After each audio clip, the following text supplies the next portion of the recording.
sentiment et ses objets au XVIIIe siècle. La question du sentiment et ses objets.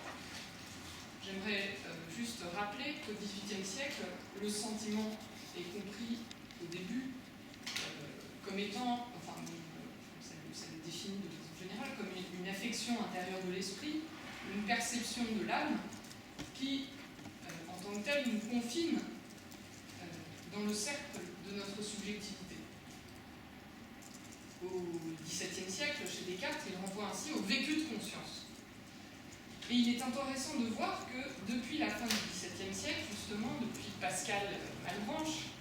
le sentiment tend à acquérir une portée métaphysique et morale en donnant accès à certaines vérités qui restent insaisissables par la raison ou par la sensation, comme les premiers principes chez Pascal ou l'ordre chez Malebranche. Ce mouvement d'objectivation par lequel le sentiment nous fait connaître quelque chose d'autre que nous-mêmes semble se confirmer au XVIIIe siècle, du moins c'est l'hypothèse un peu de notre laboratoire. On examine si cela se confirme. Mais sa pensée semble s'étendre au XVIIIe à la société, et nous avons vu ce matin qu'il pouvait être le révélateur d'un contexte social ou d'une loi sociale, et pas seulement un sentiment individuel. Donc sa portée semble s'étendre à la société, mais aussi, par exemple, aux objets esthétiques ou proprement moraux, comme le beau et le bien, qui sont, d'après beaucoup d'auteurs, connus par le sentiment. Et cet après-midi, nous allons continuer à examiner l'effectivité de cette tendance et ses conditions de possibilité à l'époque des Lumières, et plus particulièrement dans les Lumières écossaises. Est-ce que le sentiment permet à l'individu de se détourner de lui-même? Est-ce qu'il acquiert, pourrait-on dire, une intentionnalité? Ou est-ce qu'il se réduit à une affectivité pure, sans dimension représentative? Et est-ce que s'il acquiert une dimension représentative, ou s'il se détourne de l'individu, est-ce que c'est par ses seuls ressorts, ou est-ce qu'il a besoin d'autres ressorts pour le faire? Voilà. Alors on pourra envoyer et puis présenter la première intervention qui va venir juste ensuite. Juste un mot sur le contexte de la philosophie morale écossaise du XVIIIe siècle et dont Claude Gauthier, ici présent, va te parler. Le contexte, peut-être que l'Écosse, la philosophie écossaise contribue plus que les autres, enfin en tout cas elle contribue certainement à une revalorisation du sentiment, en particulier dans la philosophie morale, à travers l'émergence des théories dites du sens moral, initiées par Shaftesbury, qui n'est pas écossais, mais surtout développées par Hutcheson et ensuite par Hume et par Smith. Et donc, une philosophie qui contribue à revaloriser le sentiment à plusieurs titres. Et d'abord contre deux adversaires en philosophie morale. D'une part, les théories égoïstes de la motivation, qui sont défendues par Mandeville et Hobbes, qui défendent à la fois l'idée que l'agent est toujours un agent motivé par son intérêt propre, et qui, à partir de là, font des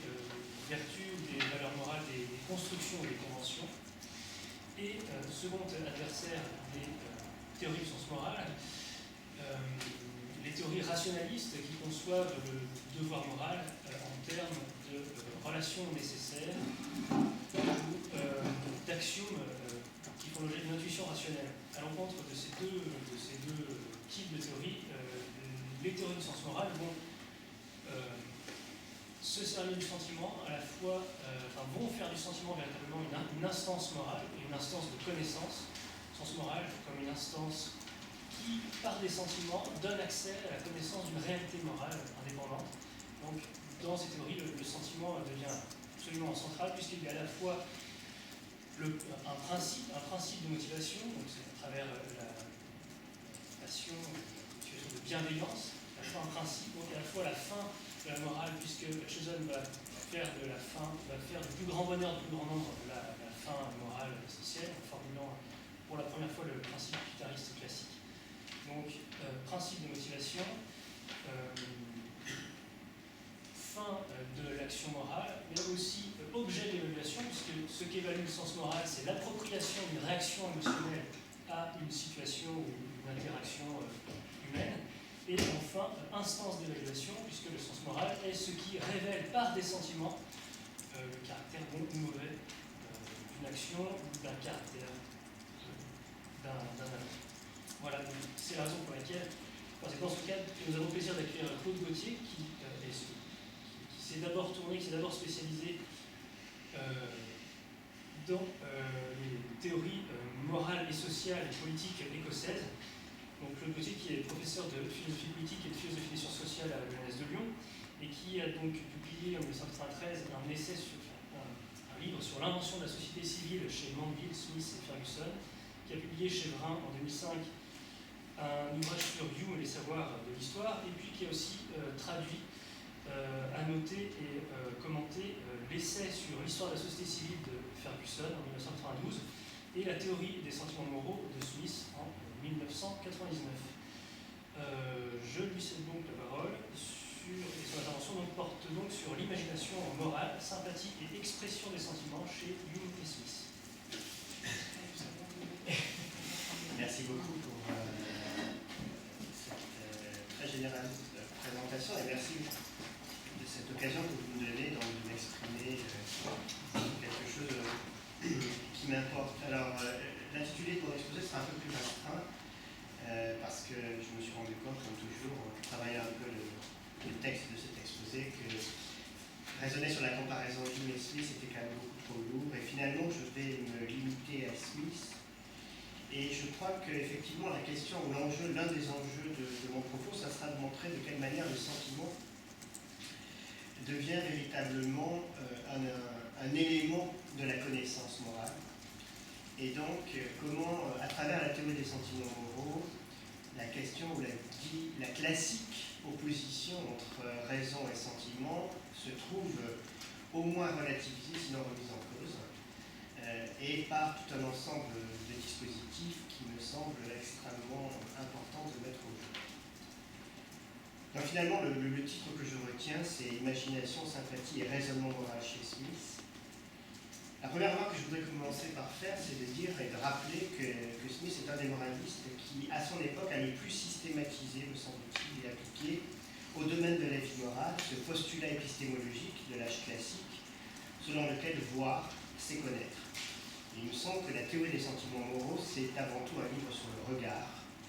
C'est aussi un véritable traité d'épistémologie des points de vue situés. Certes, la sympathie est l'un des épicentres de cette théorie, mais elle naît, cet épicentre, qu'en regard de la théorie du regard, précisément, qui lui donne son opérativité. Donc, contre une lecture un peu réductrice, qui voudrait dissocier morale rationnelle et morale du sentiment, il me semble qu'on peut trouver dans la théorie des sentiments moraux bien des arguments qui montrent comment une théorie morale effective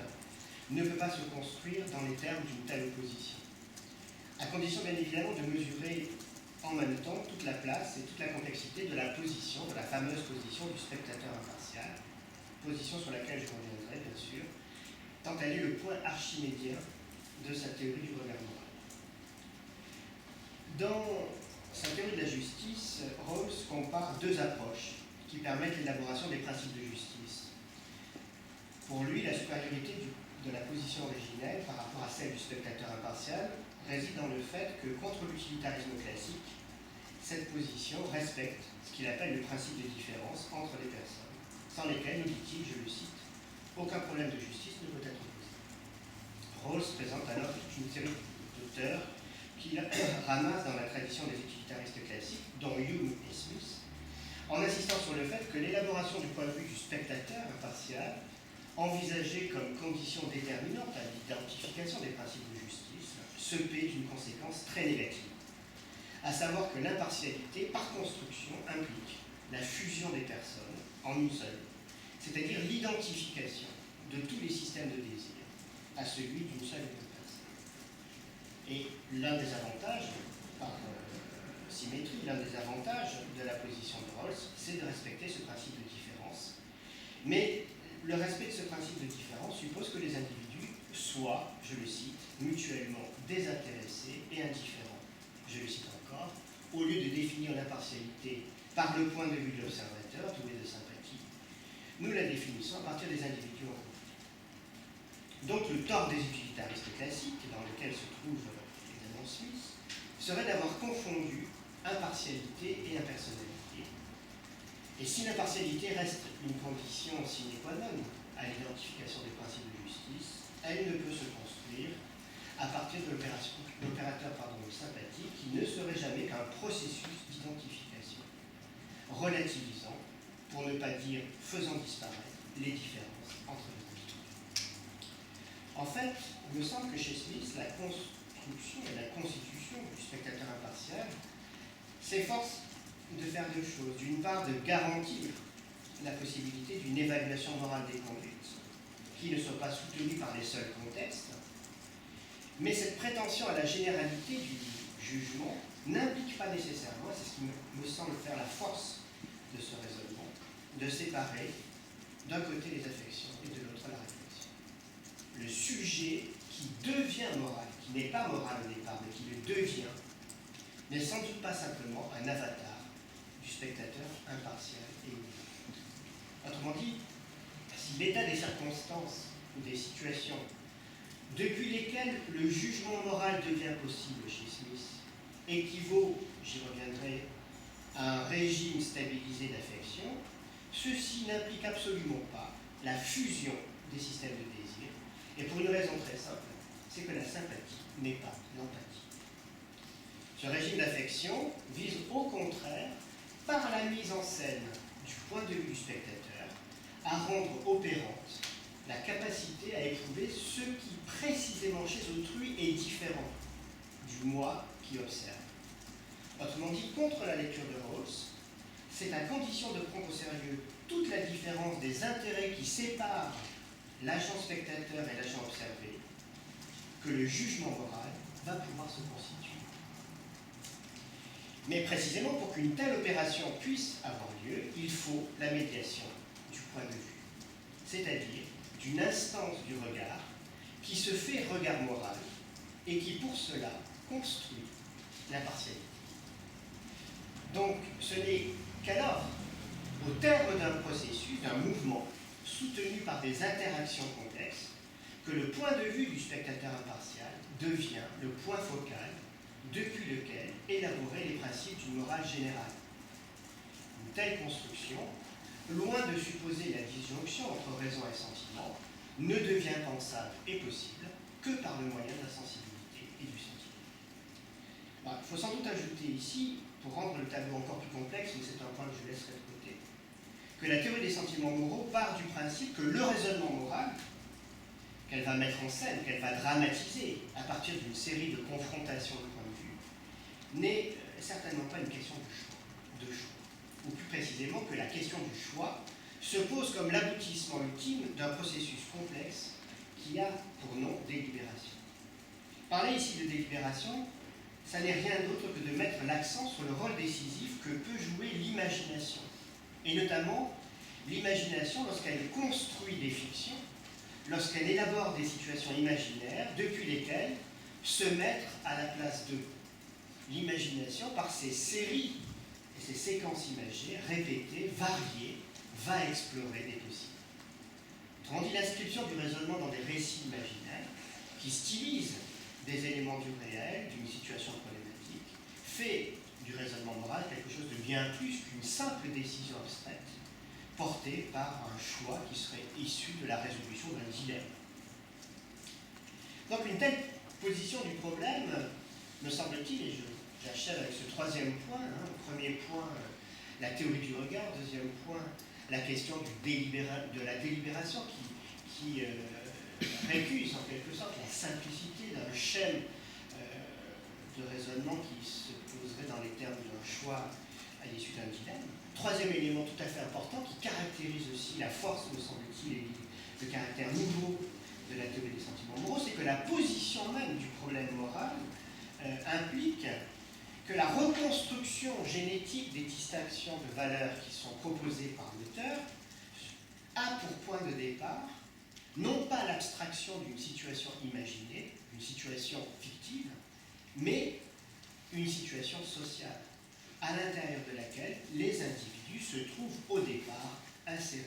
Le point de départ, c'est la société. Et parler d'un sujet ou d'une personne implique de qualifier un type de rapport au social, parce que précisément c'est dans cet espace social que valent ou que vont valoir les différences qui doivent être maintenues pour que se pose, du point de vue du jugement moral, un problème de qualification. Et il me semble que chez Smith, la sensibilité aux distinctions morales, qui va permettre d'identifier les conduites vertueuses, dignes d'approbation, elle suppose, pour opérer, des conditions cognitives et pratiques qui n'imposent absolument pas, avec évidence, la séparation entre l'espace des relations sociales et l'espace des évaluations morales. Autrement dit, il me semble que l'autre aspect de la question, c'est un point que là aussi je laisserai partiellement de côté, c'est bien celui de comprendre en quelle manière l'individu, toujours déjà en société, se transforme en sujet moral. Et comment cette transformation exige, pour répondre aux réquisites du jugement impartial, que le sujet se dépouille, au moins partiellement, de ce qu'il est en tant qu'être social, c'est-à-dire en tant que personne. C'est ce mouvement de transformation que je voudrais essayer de repérer chez Smith, pour tenter de comprendre s'il est aussi radical que celui que propose Rawls, ou si, comme je le pense, ce mouvement moins radical est ce qui donne une forme à ce que j'appellerais une éthique de la vie sociale, laquelle reconnaît au particulier une certaine importance et permet à l'individu d'accéder à la vie morale sans pour autant renoncer à ce qu'il est précisément comme être en société. Et la réponse à mes yeux, elle doit être nuancée, parce que, et je vais essayer de le montrer, la trame narrative de la théorie des sentiments moraux propose de reconstruire la distinction entre deux types de morale, une morale commune et une morale parfaite. Et les conditions pour accéder à l'une ou à l'autre de ces morales ne sont bien évidemment pas de même nature, et c'est sans doute dans le passage de l'une à l'autre que résiderait une inflexion marquée dans le mouvement de désincarnation progressif des attributs du sujet moral. Mais, et c'est la réciproque, oublier la morale commune, ce n'est pas le terme de Smith, c'est moi qui parle en ces termes, c'est, me semble-t-il, procéder à une réduction ou à une disqualification qui précisément sera accomplie ultérieurement avec l'idéalisme moral.